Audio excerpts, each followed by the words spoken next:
هاي صار هو ينزل فيديو. هسه هذا الفيديو راح احكي بموضوع اللي انتشر بالفيسبوك، موضوع الامارات خايسين. تذكرون الاماراتيين اللي قلتوا عليهم خايسين من رتبوا حفل للعراقيين بعد فوزهم كأس آسيا بسنة 2007، والمبالغ المالية اللي انطوها لكل لاعب. زين المباريات اللي سمحوا انه نجريها باراضيهم، واحنا وزراء الشباب مالتنا واتحادنا دا يفوتونا يوم ورا يوم اعمق بالحظر. كلها بكرة القدم. انا ما مطلعة على الامور الثانية. يا عيني يا قلبي، الامارات مو دولة تستحق انه احنا نكرهها ولا نعلم اطفالنا.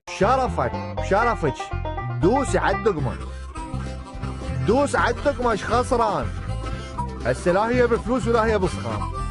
اجعصها ايش بيك؟